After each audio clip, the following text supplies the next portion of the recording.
What's up, nerds? So I finished House of the Dragon episode 6, and I will break it down for you and tell you my thoughts and all that good stuff. I just want to tell you, I liked this episode. I know some people were like, it's not as exciting as the last episode, and I go, oh, get over it. I am going to be a defender of this show because even though I know some people want to say that it's a slow burn, I don't think so. I do think that they could have sped things up a little bit. I don't know if they're drawing stuff out just so they can have more seasons, but personally, I just go, you could have sped this up a little bit in terms of the book. We don't need 15 seasons of this. I think 3 seasons will be just fine, maybe 4, but I just go 3 seasons is enough, and I don't know if they feel the same way. I also don't know if they want to put the money in because the dragon sequences the fight sequences they're just going to need some money there. And I don't think they want to spend that kind of money. And I'm all like, yo, you want the viewers, you got to spend the money. You know what I'm saying? Also, they've changed some stuff from the books in this series that some of the stuff I don't mind. And at the same time, some of the stuff I do not like. I'm going to talk about that when we get to it and everything. But why don't we just dive right into this episode, and then I'll meet you on the other side where I'll tell you all my other thoughts. All right, here we go. Okay, so this Lord Jason Lannister guy, right? He leads his army to the Golden Tooth, right? I love the Golden Tooth. He has his host, Lord Humphrey Layford, send Aemon a raven requesting a meeting and the protection of his dragon. Okay, so this Lannister guy is a complete dick, but we know that about the Lannisters. They're not exactly humble people. They're actually all kind of assholes, And I mean, think of when was the last time you met a Lannister that you liked? You know what I'm saying?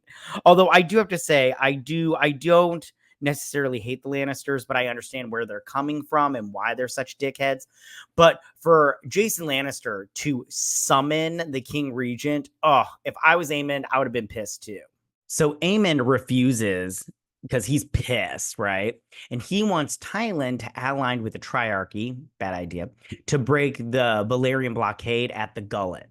So again, he is pissed that this guy is all like, come and bring your dragon or we're not marching forward. And I would have been like, oh, and me personally, I would have took my dragon and I would just be like, I would have like smacked him, like Rhaenyra did later on.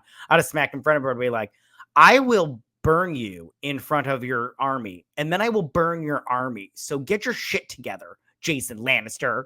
Okay, so he wants to get the help of the Triarchy. Now, the Triarchy is in the East. They're just not good people. Like what's he said? They're basically just mercenaries and pirates. They're just bad folk. In fact, they do bad things. Probably at the end of this season. The Battle of the Gullet will be the end of the season finale for this one, the big battle. I personally don't think that this should have been the end fight sequence for this, but what are you going to do? I don't write the show, but I was like, I wouldn't have ended it here. But at the Gullet, because it's like you're just drawing it out, and like I said before, 3 seasons would have been enough.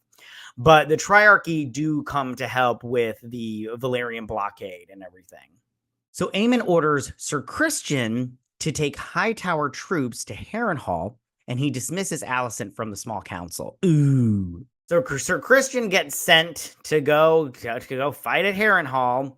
And like I said in my last episode, Harrenhal to me is just a big pile of shit. I mean, like they're all like, it's the largest castle in Westeros. And I'm all like, yeah, but it's ugly. And it's like not built. I mean, ever since it got burnt down by a dragon, it's never been rebuilt. And I'm just like, why would you want this hellhole? I mean, like, and they're all like, it's cursed. But me, I'm all like, whatever. I guess they really just need Harrenhal and everything. And then on the small council, he sits there, he belittles like everybody on the small council, but he kicks Alicent off of the council. He's just like, why are you here? And she's all like, I bring a certain point of view that you need, my dude.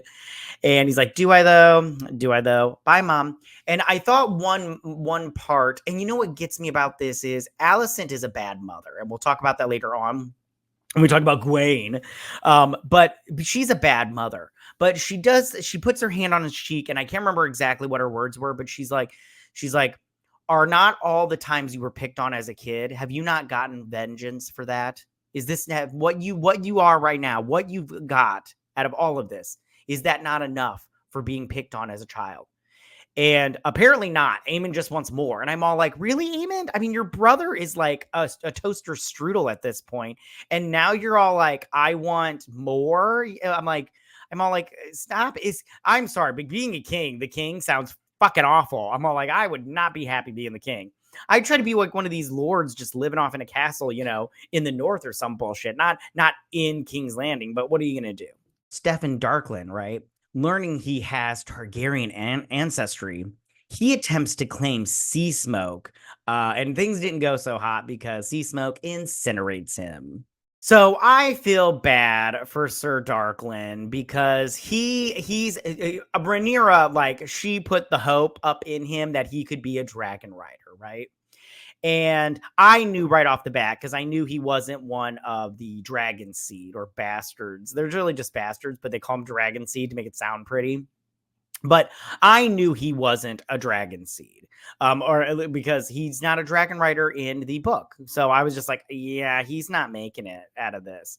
And when Sea Smoke like bent his head, I was like, huh. I was like, maybe I got it wrong. I was like, no, because Sea Smoke, Adam of Hall, rides him.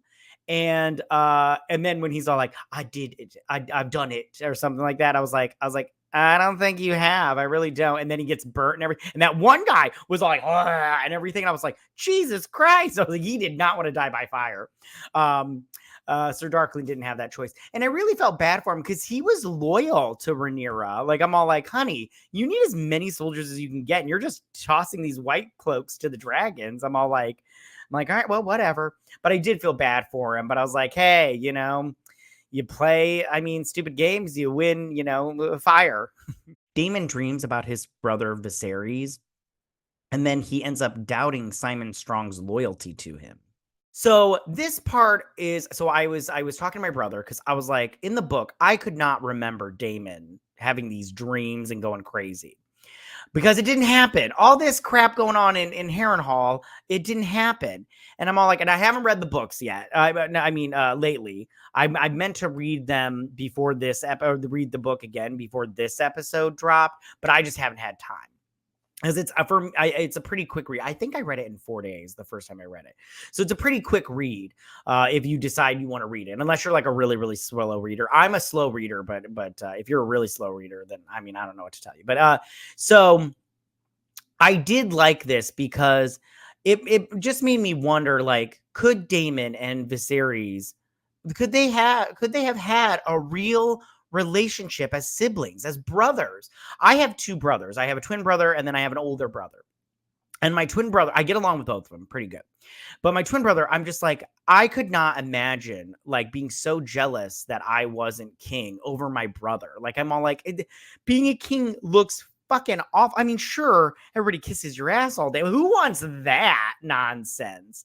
And I just like the whole time, I'm just like, why would you want that and everything? So, but and in this show, it's just wondering, could Daemon, if he wasn't so selfish, gotten over that and had a real relationship with his brother, And I don't think he could have ever gotten over it. I don't.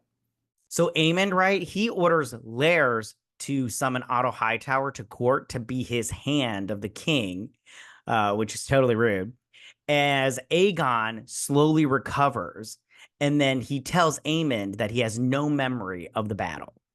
So Aemon, again, insults his small council by telling Lars, he's like, oh, do you think I'm stupid? Like, I promote you, hand of the king, you little cripple. And Lars is like, oh, no, you didn't, and everything. He is pissed. So he's gunning Otto Hightower back as hand of the king, which is not a bad idea because Otto Hightower was a good hand of the king, in my opinion. But he was just like, Lars, you just made an enemy of somebody you shouldn't have made an enemy of. So I was like, your all-knowing eye should have saw this coming, stupid. But Aegon, they're like, he's getting better, right? He's able to breathe better. I was wrong about him not getting better, but he's getting better, my dude. Well, Aemon doesn't like this news, right? So he goes to see his brother. And he's like, what do you remember of the battle? He's like, I remember nothing. And his wounds are gross, though. When they were pulling off that bandage, I was like, and everything. I was like, I can't do this. So he tells the maester, be like, make sure my brother is comfortable and recovers all nice and everything. And basically saying like, hey, I like being in power. Don't let my brother recover. And I was like, I was like, watch yourself, Aemond or Aegon. These people are out to get you.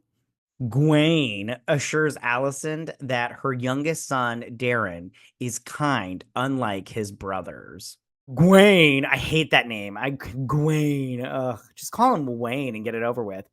So I did like this part because Alicent and him were talking about Darren, her youngest son. Now in the book, he is kind, and they were talking. He says he is kind and everything, and he's good looking, all that stuff. And he's 16, and everything, and all the ladies love him or whatever because he's good with a lute, and he's probably a good dragon rider and a soldier or whatever because But okay, so Alicent in this, he talks about, she says, would it have been easier if father had brought you to court instead of me? And he's like, I was stuck with my mother who was not well, and you do it because you have to do it, and that's just how it is. And then he says, something along the lines of, this King's Landing is not the place to bring up boys, because they turn out rotten. And she's like, do you think it was the court or do you think it was their mother? And he basically says that the King's Landing, the Red Keep, the throne can change anybody, and it wasn't her or whatnot. And I have to be honest with you, I disagree. I think Alicent was a horrible mother. I think she tried to play the Game of Thrones way too much, more than rather just, take care of her children and be the mother that they needed. And I think that was, bad on her part. I think she took care of her husband, which rightfully so, but she should have balanced out being a mother and a wife and a queen way better than she did. She should have punished she should have punished Aegon way more for terrorizing her youngest, her younger son, Aemond, because he was a dick. But too late, because, you can't fix what's already been done.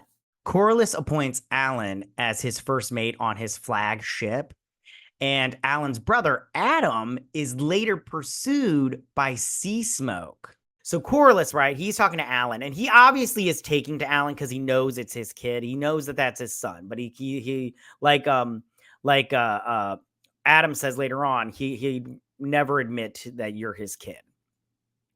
And he's like, but he might, and Alan says he doesn't want, Driftmark or whatever and everything. So then later on, Adam, he gets hunted down by Sea Smoke, but it's because Sea Smoke can smell the blood of the Targaryens in him. And he ends up riding Sea Smoke because we find that out later on. But I just want to say right now, I do not like this at all. They changed this from the book. And for me personally, I just go, when you change canon, it changes a lot of stuff. And these people don't understand how this stuff works. I mean, they might be fans, but they're not fans. So after the one guy that rode Sea Smoke, God, what was his name? Jesus, I can't remember. But after he didn't die, he faked his Lord Corlys' son. After he faked his death, and then he went off to the east to live in the east or whatever, the Sea Smoke was then just wandering around looking for his master, right? But what you have to understand is the only thing that separates your connection with your dragon is death. This is not a Wi-Fi. It's not like Wi-Fi. And I've said this before. It's not like Wi-Fi. You don't just go as far as you can and the connection is severed. No, the connection is there for life. He is connected to Sea Smoke. So no one should have been able to ride him if he's still alive. But the fact that the guy is not dead, Sea Smoke, but if he was dead, then Adam should have been able to ride him, which is why in the book it's better if he died, because then the connection is severed. So I don't like that they didn't kill him off, but they're changing a lot of stuff. And for me, I know normies don't give a shit and people that don't care, but I just go, it doesn't make any sense. Mysaria, so she spreads these rumors through her spies that the royals live lavishly while the small folk are starving. And so Rhaenyra sends food-laden boats to King's Landing, winning the people's open praise. So I did like the spies spreading the word. You got that whore to do it and everything. I liked that because she's like, they're eating lamb and we're eating rats. And the one guy's all like, it's not right, and everything, spreading the word. And then when Rhaenyra sends those food baskets, oh, that was good. Just sending little boats with food on it, and the people freak out. And what's his face? Hugh the Hammer, he totally stole that bag of food from that guy. He punched him in the face like 4 times, which I would have done the same if I lived in that time, even though this is a fake world, and my kid was starving and sick. I would steal from somebody too. I'd be all like, who do I got to cut to get this food so my baby can feel better? Alicent and Helena are nearly killed in a riot at the Septon, and it gets crazy. So Alicent and Helena, they go to the Sept to light candles, and they are nearly killed by the rioters and everything because they are pissed, right? And that one dude totally cut off that one guy's arm, and she's like, no, and everything. And then he cuts his arm off, and then the crowd really gets pissed. That guy, I think he got stabbed. I thought I heard shanking going on, but you know what? I have to be honest with you. Those 3 white cloaks, the 3, frat bros, they deserve whatever they get because they are just the worst fucking white cloaks on the planet. They're so stupid, and I just didn't feel bad for him at all. Mysaria tells Rhaenyra that she was sexually abused as a child and why she remains loyal to her. And Rhaenyra is so moved by this that they just end up kissing. Crazy. But then they get interrupted and hear that Seasmoke has a new rider. And upon hearing this, Rhaenyra leaves on Syrax to confront them. So Mysaria, she tells her how she was like raped by her father or whatever. And she tells her how she had a C-section. And then she goes, and then she tells her why she's loyal to her or whatnot, which is totally fine or whatnot. But then they kiss, right? And the woman that plays Rhaenyra, she says that it was improvised. The kiss was improvised. And that it was really they were supposed to share a breath before they were interrupted. I don't like this either, how they changed this from the book. I don't think that it was clever. We have enough gay characters on the show. You don't need to make her gay. It's just really kind of annoying because it's like an actor then makes happen what they want to happen instead of what is. And that part just annoys me. You're an actor, you play the part. If you're non-binary, that's fine, but that's your personal life. This is a character you're playing. If you can't pretend correctly, maybe you need to move along, honey, because I don't want to see what you think up in your head, because your head sucks. You don't even know what's going on in your head, let alone what's going on in another character's head. So I didn't like that, but the show just let it happen because they don't care. But we'll see how it works out and everything. But I just, again, I just didn't like it, but all in all, that's just how it goes. Okay, so then Rhaenyra, she hears that Seasmoke has a rider, which is Adam of Hall, and she's all like, I don't think so. And she's gonna go find out who this is because they want people with noble blood to be dragon riders. But I mean, at this point, they've got to deal with the fact that Adam of Hall is a dragon rider because now that he's got Seasmoke, there's no giving that crap up. Like, he's got Seasmoke. That's how it's working out. So the episode was good. I do think they need another battle, like, real quick, and I don't think we're gonna get one next episode, but we'll see. One thing that I did want to comment on that they didn't really that I didn't address earlier was Rhaena. So Rhaena, she's off in the Vale, right? And she's all like, I don't have a dragon. I need a dragon and everything. And she's being very like whiny, which is fine. I get it and everything.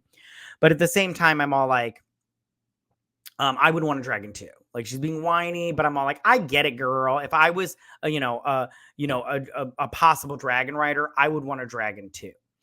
But she can't ride Vermithor and she can't ride Seasmoke because they're just like not having it. They're just like, I'm not interested in you, whatever. But there in the Vale, there is a dragon running free, like a free dragon or whatnot. And so a riderless dragon. And so she's all like, I could have a dragon. And the dragon that she gets is Morning. That's the name of the dragon that she rides. And so it'll be interesting to see where they go from here. But I will admit that I did really like this episode. I thought it was very good, minus the changes that they did. It's not that I don't mind changes. It's just if you're not going to change it for the better, don't change it. And some stuff, I just feel like they've changed it not for the better. Like the fact that Laenor didn't die and now Sea Smoke is being ridden. I just go, I'm sorry, that's not canon. The fact that Rhaenyra is just, and don't get me wrong, I love a good scissor scene. Like I would totally watch these two like smash it out and everything. Cause they're both pretty cute. But I'm like, that's not canon. And I just go, stop changing everything just because that's the way you want it. But we'll see how it works out. I'm not, I'm like, it's neither here nor there for me, but because I still enjoy the show. But tell me what you guys thought about it. Did you like it? Did you not like it? What was your favorite part? Who's your favorite character? All that good stuff. What's your favorite dragon? Mine's Cyrax, but not Cyrax, Caraxes. Sorry, apologies. The red worm. He's my favorite, but I do like Cyrax is the prettiest dragon in my opinion. She's very pretty, but Caraxes is the best. He's the best. He's awesome. All right, but tell me what you guys thought about this. Go ahead and leave all your comments in that section down below. If you like this video, go and hit that like button. I won't mind. If you're to my channel, please hit that subscribe button. I'd greatly appreciate it. And I will see you guys on my next House of the Dragon breakdown and review. You guys have a good week. Bye.